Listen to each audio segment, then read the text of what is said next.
কৃতজ্ঞতা এটা মানুষের সহজাত প্রবণতা। আল্লাহ আমাদের অনেক কিছু না দিয়েই হেফাজত করেন, আমরা তা বুঝতে পারি না। কালো একটি মেয়ে ফর্সা কাউকে দেখে দীর্ঘশ্বাস ফেলে। সে কি জানে না আল্লাহ যদি তাকে ফর্সা বানাতেন হয়তো তাকওয়া হারিয়ে যেত, নজরের ফিতনায় পড়ে যেত। আল্লাহ যে কিছু দেন না সেখান থেকেও রহমত ঝরে। আমি ধনী হতাম হয়তো সেই সম্পদের হিসাবেই নষ্ট হতাম, আমি যদি গরিব হতাম হয়তো সেই অভাবেই আল্লাহর নিকটবর্তী হতাম। তাই আল্লাহ যেভাবে বানিয়েছেন, যেভাবে রেখেছেন তাতেই রহমত ও হিকমত। আল্লাহ তাআলা বলেন, ইন্নাল ইনসানা লিরাব্বিহি লাকানুদ, নিশ্চয়ই মানুষ তার রবের প্রতি অকৃতজ্ঞ।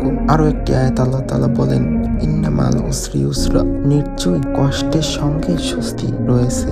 জাহান্নামের আগুন নেভানোর মতো কোনো রাসায়নিক পৃথিবীতে নেই, কিন্তু নবী সাল্লাল্লাহু আলাইহি ওয়াসাল্লাম বলছেন দুটি চোখ জাহান্নামের আগুন স্পর্শ করবে না। একটি চোখ আল্লাহর ভয়ে কেঁদেছে, তাই অভিযোগ নয়, তজ্ঞতা নিয়ে দাঁড়াও রবের সামনে। তোমার এই কষ্টই তো তোমাকে আল্লাহর সবচেয়ে কাছে নিয়ে এসেছে। এটাই তার রহমত, আমরা শুধু বুঝতে পারি না।